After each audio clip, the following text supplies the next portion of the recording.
Hello，大家好啊！今天继续我们来聊这张声卡，雅马哈 UR44C。那这张声卡呢，直接连接到我的 Mac 电脑上就可以使用啊，本身并不需要驱动，但是官方仍然提供了这样一套工具啊，方便我们的管理。建议大家啊，把它安装上。从官网上大家可以下载到这样一个压缩包啊，解压缩之后。大家可以看到有这样一个安装包啊，叫 Tools for URC 的这样的一个安装包。双击之后啊，我们根据提示安装就可以。它会在你的电脑上安装3个 App 啊大家可以看一下。那么就是这3个 App 啊。那么这个 App 呢是另外一个安装包啊，它主要能够实现的功能是可以让你的 iOS 设备在连接 WiFi 的情况下啊，控制连接到电脑上的这个声卡啊。这个大家根据实际情况进行安装，那我就不做展示了。我们看一下另外3个啊。这个呢是 USB 的一个驱动啊，我们可以选择 2.0 和 3.0 啊，根据实际情况，一般选择1次就可以了啊。第二个呢是这样一套工具啊，这个工具稍后我们还会做详细的这个介绍啊，我们现在先不做赘述啊。那么第3个呢叫 eListener Control Center 呢，这个是一套这个叫电子这个许可证的一个管理中心吧啊，它就是主要是防盗版的啊，防盗版的。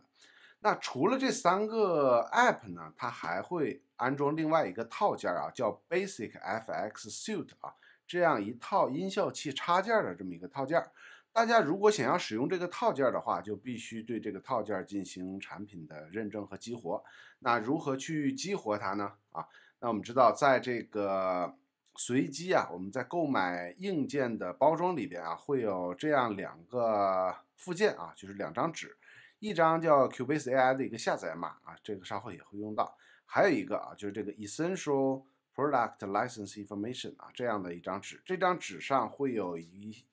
系列的数字和字母组成的一套激活码啊，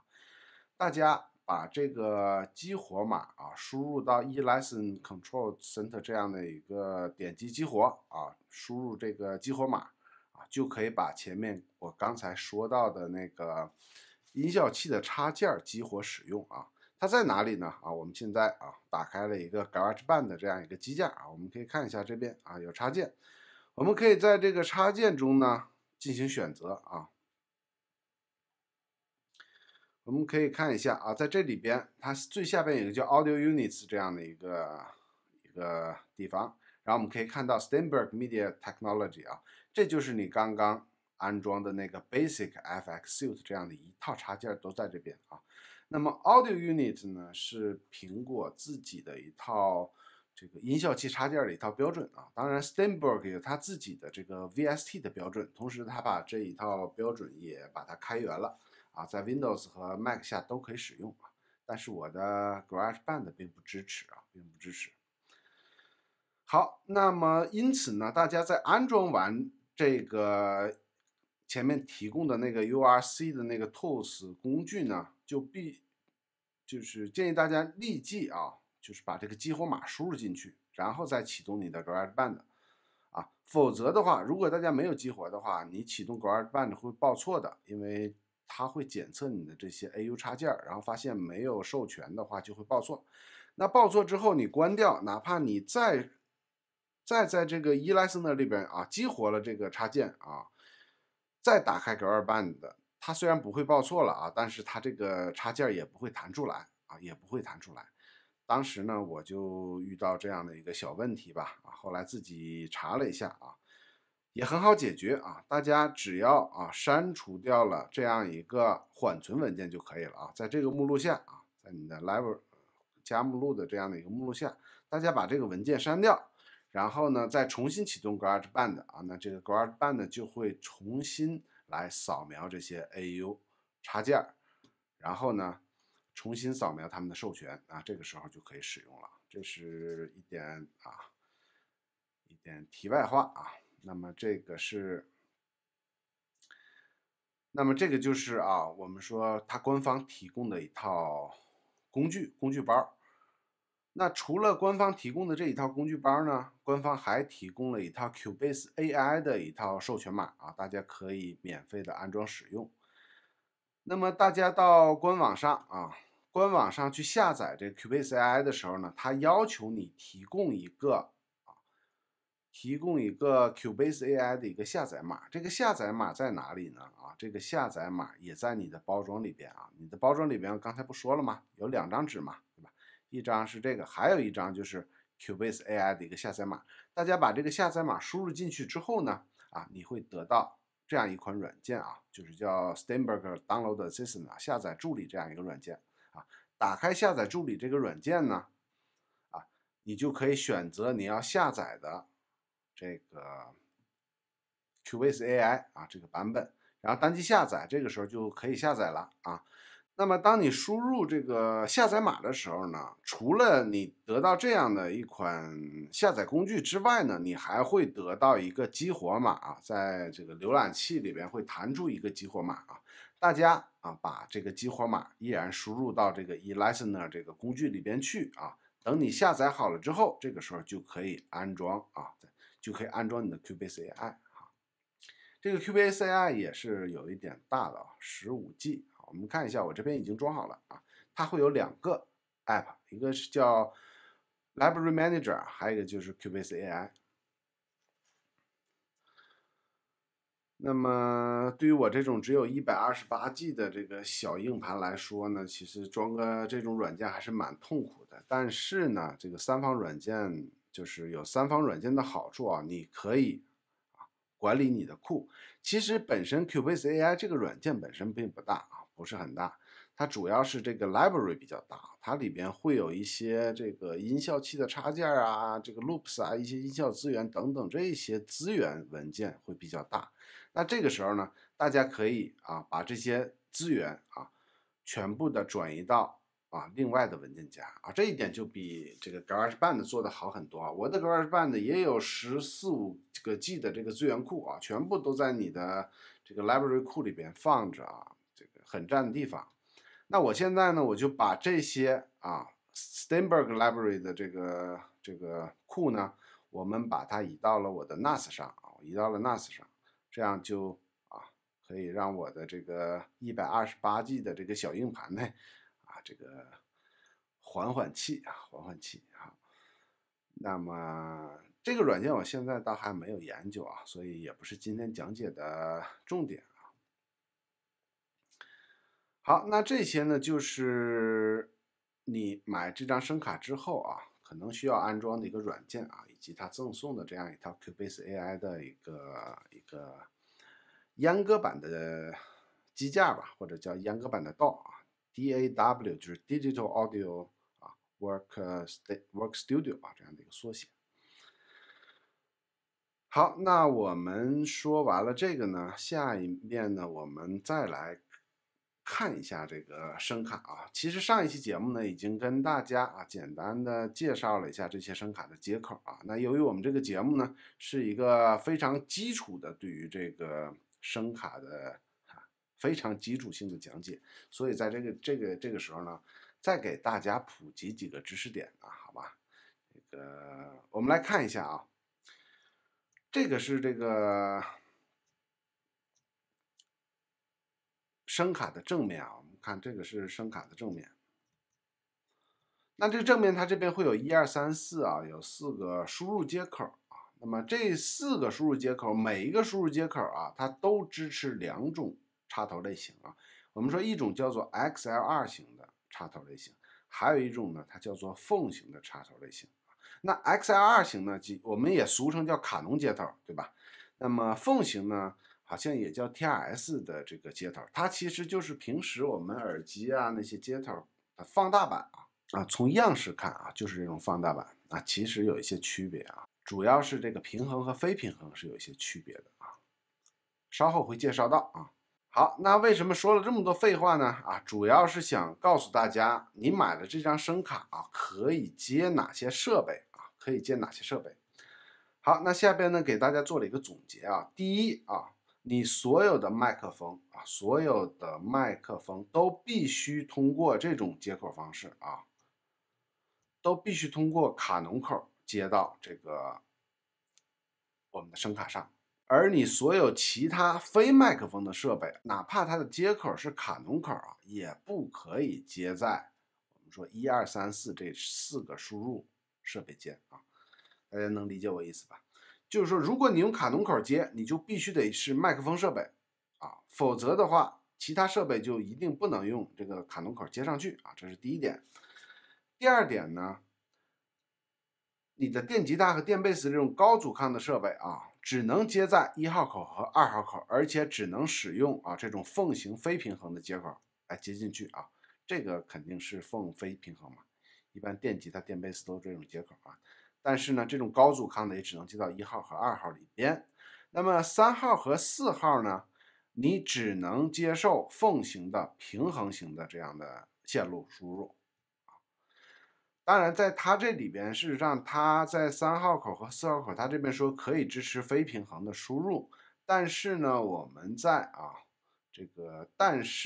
我们在这个技术规格里边发现，它这边写的3和4只能接受平衡信号。那这一点呢，我觉得我们这边还是保守一点，我们就认为它只能接受平衡信号。如果大家在这一点上非常有需求的话，还是建议大家咨询一下这个雅马哈的工程师啊，因为它的这个说明书毕竟前后都矛盾了，而且我也特意看了一下英文版的说明书啊，也是一样的一个前后矛盾的状态。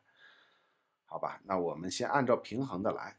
好，那这是这4个接口的介绍。那我们说后面版它还有5和62号接口，那这2个接口呢，可以接入这种缝型的平衡和非平衡，它都可以啊。这个后边的那个是平衡和非平衡都可以。好，那说了半天的废话呢，到底什么是平衡性传输，什么是非平衡性传输呢？那我们说非平衡性传输呢，它指的是用一根信号线来传输一路信号的这样的传输方式啊，我们就认为是非平衡性。比如说我们最常见的这种立体声耳机啊，它的线是有3根线的啊，左声道1根啊，右声道1根啊，还有一根叫做 D 线啊，这就是典型的非平衡传输。那么什么叫平衡性传输呢？那平衡性传输呢，指的就是用2根信号线来传输同一路信号，同时它们的信号相同，但相位相反啊，这样的传输模式我们就认为是平衡性的。比如说我们看到这个卡农接口啊，我们看到它其实也有3根芯，但它这个3根芯可不是左声道右声道，它只能传输一路信号。它有一根叫热线，一根冷线啊，还有一根呢，它叫做地线啊，地线，它并不传输信号啊，它只是一根地线，这是平衡性。那我们知道现在市面上呢有一些 Hi-Fi 的耳机，它就采用了平衡性的传输。那它事实上呢是一般来说需要5根线啊，2根左声道，2根右声道，还有一根一般就是地线啊，是这样的这个传输方式。那么为什么会有这个平衡性传输呢？搞这么复杂，主要是平衡性传输它可以把信号传得更远一些，同时它的抗干扰性会更强一些啊。那为什么呢？我们这边也给大家简单做一个说明啊。好，那我们说苹果电脑呢，在它的附件里边其实是赠送了这样一款附件啊，叫 Grapher 的这样一款作图软件啊，它可以根据你的函数来做出它的数学图形啊，比如说像这样。同时呢，大家也可以和这个 Windows 的系统比较一下，什么 Windows 的赠送软件啊，扫雷、空档接龙、纸牌、蜘蛛纸牌陪伴了我多少童年的时光啊！也许就是因为这些软件的差异，是吧？导致了今天这个世界上多了一名默默无闻的 YouTuber， 少了一名改变人类科学进程的伟大的科学家，是吧？这个损失谁来买单呢？是吧？谁能想到，就是因为当年买不起苹果，是吧？蝴蝶效应啊，这个扯远了，扯远了。但是说实话，真的，如果是小孩子真的要接触电脑的话，我觉得 Windows 真的不是一个很好的一个系统啊，可能会限制了孩子的想象力啊。个人观点啊，仅供参考啊。我们回来，我们再来看一下啊，这个信号传输啊，回到信号传输来。那么说，假设我们在一路信号上，我们就传输这个信号，好吧？我们用非平衡的方式去传输，那它会有一个什么问题呢？它会导致说我们在信号上会受到一定的干扰啊，比如说这样的一个干扰，好吧？我们把干扰写的简单一点吧，别这么复杂了，好吧？它就受到这样一个干扰，你干扰之后再想回到以前的这个信号呢，是很难的，对吧？你不知道你受到了什么样的干扰，对不对？可是如果我们要用平衡性传输呢，那这个时候我们说一路信号呢，一根信号线我们会传输这样的一根信号，那么另外一根信号线呢，我们会传输信号相同但相位相反的一路信号啊，就是这样的。那他们两个人其实加起来就等于0嘛。那有了这样的一路信号传输呢，同样我们在路上也会受到干扰，对吧？一个线受到这样的一个干扰，那么另外一根线呢，一般来说它都会受到同样的干扰。为什么说？因为它们是一起传输的嘛，它们在空间上距离很近，对吧？它们接受到的环境的干扰是基本一样的，所以它也会受到这样的一个干扰。那受到了这样的一个干扰之后，我们啊，比如说在接收端，我们会做一个什么样的处理呢？啊，我们会把这个一路信号再进行反向啊，再把这一路信号进行反向，也就是它会得到这样一个，我们再减去一个这样的一路信号，对吧？我们把这路信号再进行反向，这两路信号。那反向之后呢，我们就可以发现它和另外一根线传输的信号呢，再进行加和，我们就会得到一个2倍的原始信号，对不对？再加上一个正负抵消的这样的一个干扰信号，就是0，对吧？因为它的干扰信号经过反向之后，它的正负正好抵消，所以这2个信号会得出来2倍的一个原始信号，对不对？就会得到这样的一个信号。再把这个信号是吧？我们再把它除以2，就很容易的又得到了原始的信号，所以它的抗干扰能力是非常强的，对吧？你只要不是把这2根线扒开了，单独的故意的对它进行不同的干扰，是吧？我们说一般来说，它们的干扰信号啊是比较容易的被清除掉的啊。好，这就是平衡性信号的一个特点啊。所以说呢，平衡和非平衡，严格意义上来讲，它们是不能互相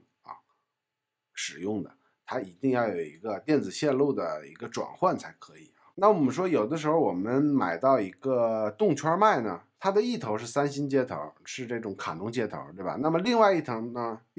它也做成了这种凤形的平衡型插头。那我这个插头能不能插到3和4里边呢？那1、2肯定不行嘛，那3和4行不行？也不行，对吧？为什么不行呢？就是因为它们的阻抗不同啊，阻抗不同。那什么叫做阻抗呢？我们说任何的输入设备啊，比如说像话筒啊这种啊，它都有一个输出阻抗，同时对应的我们比如说声卡的一个输入的接口啊，它会有一个输入阻抗。那我们话筒的输出阻抗和声卡这个输入接口的输入阻抗啊，必须要匹配才可以，如果不匹配的话，就会出问题啊，就会出问题。那到底什么是阻抗呢？阻抗就是电阻和感抗的一个加总啊。那么它表示的是，因为我们知道这个声音信号其实就是一组交流电，对吧？那么阻抗就表示这个交流电在传输的过程所遇到的阻力啊，包括电阻和电感这2种阻力的加总。那么如果说我们用水流和电流做一个类比的话，大家可以这样想一下啊，这个想象有这么一根水管里边流着水，那么我们可以想象管子越粗的话，那就说明什么？就可以理解为它的阻抗越小，管子越细的话，水的阻力不也大吗？那么它的阻抗就越大啊。这是一个近似的说法啊，我们这个不是特别精确啊，我们就只是帮助大家理解啊。那么大家想象，假设我在这个水管的末端我接了一个水龙头现在呢，我们就把这根水管的阻抗想象成麦克风的一个输出阻抗啊，把这个水龙头就想象成这个声卡的输入阻抗，对吧？那我们知道现在水里面有水流动，对吧？我们把这个水龙头打开一个很小的小孔啊，那么这个时候水会呲出来啊，喷出来，然后伴随的是你呲呲的声音啊。为什么会有这样的声音呢？这种噪音呢，是吧？这就是阻抗不匹配导致的。当大家把这个水龙头逐步打开，打开足够大的时候，这个时候水一点点的流动出来，这个时候就没有这种呲呲的声音了。那这个呢，我们就管它叫做阻抗匹配啊。在电路信号里边也是同样的道理，所以说阻抗必须要匹配啊。这也解释了上一期我遇到的一个问题，就是说我说我的相机，对吧？我的相机为什么底噪特别大啊？因为什么原因呢？因为我是直接把这个声卡，它后边这边不是有一个 line 的 output 吗？直接把这个二路的信号直接输入到了相机的麦克风的输入接口。那我知道它们的输入电平是不一样的。什么叫输入电平不一样呢？说白了就是 line out 输出的声音音量大啊，你麦克风接受的声音啊，麦克风 in 的接受声音要接受的声音很小啊，那这一点我是知道的，所以说我在相机上已经把这个麦克风 in 它的一个输入电平啊，已经调到了最小了啊，非常小了，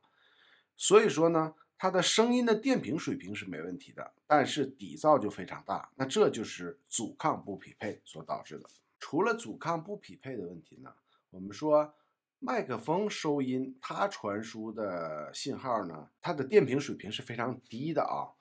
这也就是为什么我们经常能听到话放这个词。话放是什么意思呢？就是因为麦克风它收音，它的这个信号非常微弱，所以它需要一个话筒放大器把这个信号放大。放大到什么程度呢？至少放大到这个线路输入输出的这样的一个电平水准，我才能够到设备中进行处理啊。所以说呢，我们这一台声卡啊，像这个4个接口，我们说卡农接口它后边它一定接了一个话放啊，这也是为什么你的 line out 不能直接插到这个卡农口的原因啊，因为它后边跟了一个话放。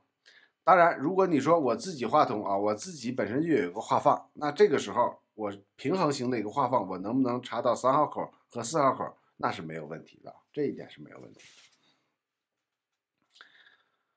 好，那下边呢，我们纠正一下上一期节目的一个小错误啊。上一期节目中呢，我讲到了这个麦克风，它有一个开关啊，它有一个0到-10 dB 的这样一个衰减开关啊 ，pad 的这样一个开关。当时我说的是它可能和声卡的输入阻抗相关啊，那这个说法是不正确的。这个衰减开关应该指的是它的电平输出水平啊，就是说它本来比如说它可以收集到0到100这样的音量的这样的一个数据啊，但是呢，因为有的时候你录的音量会比较大啊，它就可以把它提供到10到200、10到110这样的一个水平，这样呢，你就可以在比较大的声音的现场使用这个麦克风啊，大概是这么一个作用。那平时呢，一般我们在正常使用，一般就放在0就可以了。可能需要录一些啊，就说有些人声音特别大，而且离着麦克风又很近啊，那这个时候可以调到啊这个-10 dB 的这样一个水准啊，它和设备的阻抗并没有直接的关系啊，特此纠正一下。好，那这个呢就是这张声卡的一个基本的一个介绍啊。那么我们今天也就先到这里，好吧？那下一期节目呢，我们会跟大家讲一下这个音频呢是怎么在这张声卡上去流动的啊，它的一个路线是怎么样的啊，以及啊上边我们看到的这个软件啊，它能控制显卡的一些哪些功能啊，我们将会在下一期节目给大家做一个说明，好吧？本来想做3期啊，结果现在可能要做到4期了啊！谢谢大家的收看啊，感谢大家，我们下次再见。